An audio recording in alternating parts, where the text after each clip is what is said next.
What's up, everybody? It's Man of Low Moral Fiber here. My name's Luke, and welcome to episode 11 of my Overpower Level 8 Melee Zer0 playthrough. Episode 10 concluded with us getting the bombs from the Sawteeth out in Sawtooth Cauldron, and now we're going to take these bombs, or Brick is and his slabs are, over to the bridge so that we can gain access to the Arid Badlands and the info stockade. So that's where we're headed right now, is towards that bridge. If you're interested in any of the previous episodes in this series, I will leave them linked in the description of this video. We're going to pass King Mong here and get on towards the next area. What's kind of weird is after transitioning to this Arid Nexus area, you are going to have to get out and go turn this quest in to this arbitrary pole, which is kind of weird. I'm not exactly sure why they had to do that. You know, I think it should kind of hand in as soon as you come into this area, but maybe that wasn't possible for technical reasons. Whatever, you have to get out and then get back in your vehicle, basically. Then you can come over here, and I know this ramp isn't going to bust the pipe right now, but it's quicker than actually getting out and walking up the ramp there. You can go ahead and get the ladder to fall off, and then you can get headed towards the next pumping station. Make sure that if you get slagged while you're out of your vehicle, before you get back in your vehicle, you are no longer slagged. Otherwise, you will become permanently slagged, which is obviously a death sentence for Melee Zer0, because you can no longer strip your shield. So we're here at the first pumping station. I'll go ahead and try to keep my cover for, the most part while I turn these dials. If I can't keep my cover, I will go ahead and melee spam with the Grog Nozzle, or use chain lightnings to try to get my health back. Once my deception is recovered though, I'll usually just grab a mini must fall chain and then head on out of there. No reason to spend time killing all those enemies unless you want to. However, right now I'm just kind of rushing through the game. If I was playing on a little bit more casual playthrough, I might kill all of those guys. But in this playthrough, I'm kind of rushing through it, just, for fun. It's not a speed run or anything, but it is fun to try to go kind of quickly during certain portions of the game. I'll go ahead and grab a follow-through boost off this little surveyor here.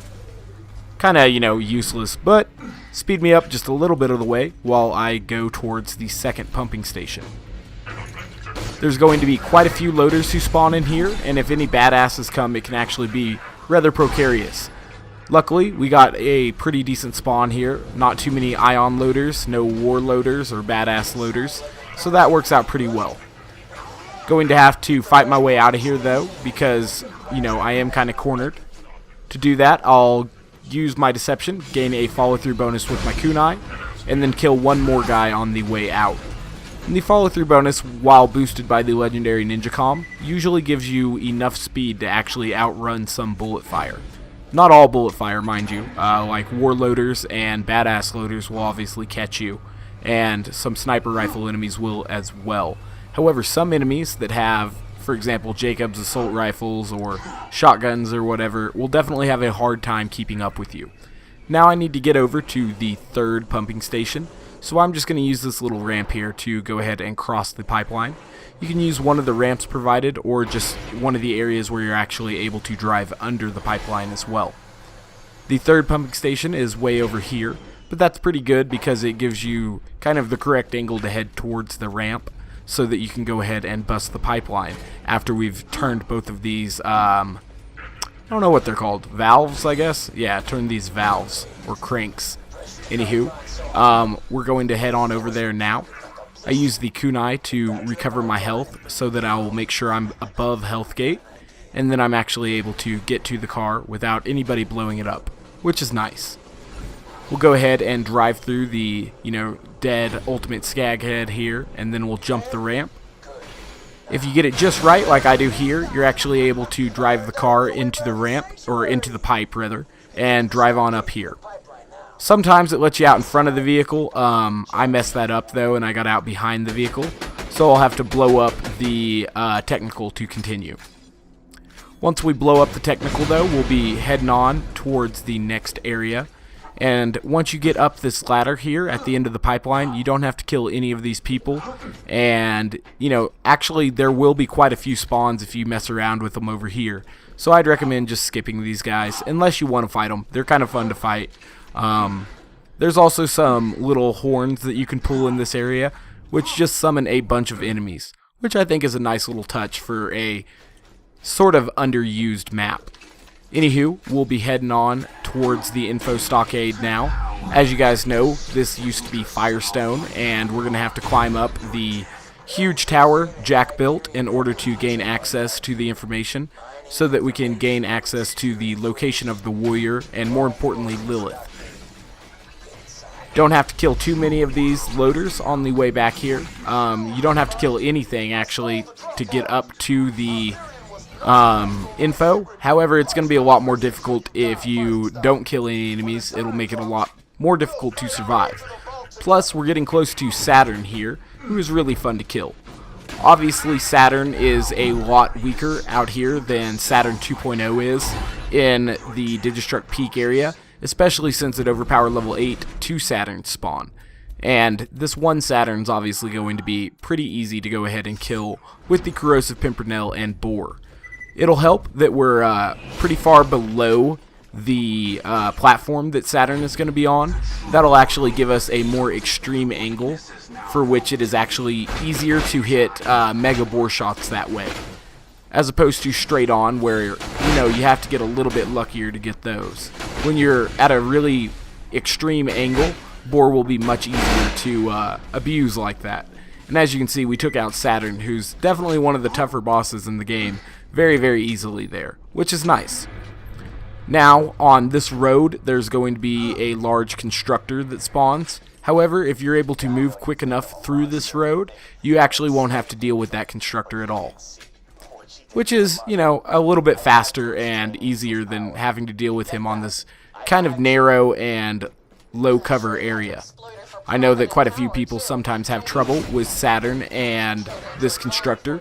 However, neither of them are actually required to kill. And with Zero, if you have a corrosive pimpernel, you can kill either of them very easily. However, we are moving on towards the next area now. Since there are a lot of enemies spawning outside that I didn't kill, not too many enemies will actually spawn in here for me to deal with. You'll notice there's usually like a half dozen or so Hyperion personnel when you first walk in there, but there were none there at all. And there's usually a lot more than 2 sergeant loaders that spawn out here on the little porches as well. So, leaving those enemies down there where the constructor spawns actually makes it a lot easier to survive once you're actually in the info stockade, which is a useful strategy you can apply.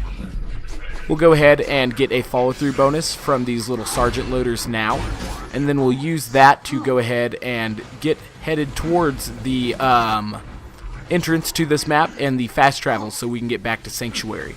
Unfortunately, though, we caught a damage over time, and I had to slow up there and throw some chain lightnings for health recovery.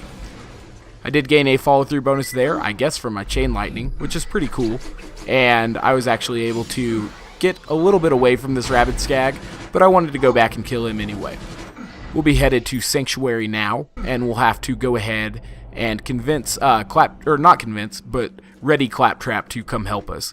The only time you have to convince him is when you're taking him up to the bunker. You can use this time to gain gear from the people around Sanctuary, which is actually pretty useful at lower levels. Obviously, I have all the gear I need, though, and I'll just be headed towards Claptrap. So this is getting pretty close to the end of this episode, guys. There will only be 2 more episodes left. The fight before Heroes Pass and Heroes Pass will be the next episode. And then the Warrior fight and the Jack fight will be the final episode. I do thank you guys very much for watching. If you haven't yet, please take the time to subscribe. I'd appreciate that. Otherwise, I hope to catch you next time, and I'll probably have both of those final videos of the series up by the end of this week, probably. I do thank you guys very much for sticking with me, and I hope you'll be around for the finale. Bye, guys.